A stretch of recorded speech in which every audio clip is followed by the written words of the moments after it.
আমাদের এখানে সরিষা ক্ষেত আছে, চলেন আমরা সরিষা ক্ষেতে নামিয়ে দেখাই।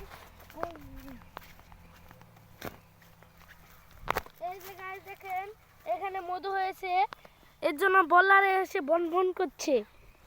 এখানে অনেক চাক বসেছে, ওই যে এখানে গাছের উপরে একটি চাক বসেছে। আচ্ছা গাছ, আমরা সরিষা ক্ষেতটি সুন্দরভাবে আপনাদেরকে ঘুরিয়ে দেখাই। দেখেন বিশাল সরিষা ক্ষেত।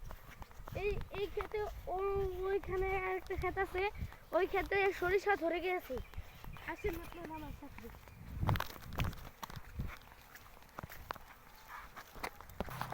গাইস দেখেন আমরা এই সরিষা ধরা ক্ষেতে এসে পড়েছি। এই ক্ষেতে থেকে অনেক সরিষা বানানো যাবে। ক্ষেতটা কি বিশাল, দেখেন বিশাল একটি ক্ষেত।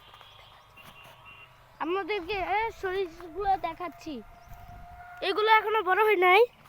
দেখেন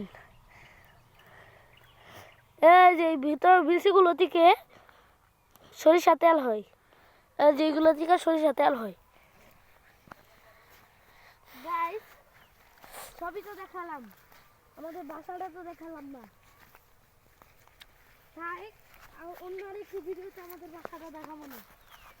দেখেন কিভাবে হয়েছে। একটা কথা বলে রাখি, এটা কোনো আমাদের ক্ষেত না, এই পাশেরটা আমাদের ক্ষেত। আসুন।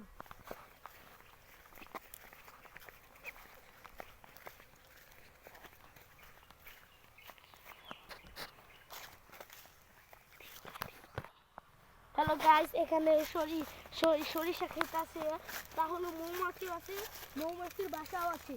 এখানে আমাদেরকে খুঁজতে হবে মৌমাছির বাসা কোথায়। চলেন আমরা দেখি।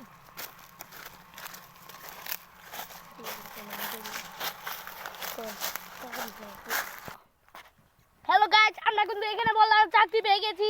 দেখেন কত বড় একটি গাথা, এটার ভিতরে একটি বল্লা আছে, বল্লার চাক আছে, বল্লার চাক আছে। চলেন আমরা এখান থেকে দূরে সরে যাই, না হলে বল্লা সেটা আমাদের পাছনের মধ্যে টক টক দিয়ে দিবে।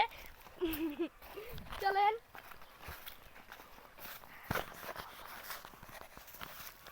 হ্যালো গাইস, এখানে খুব কম হচ্ছে।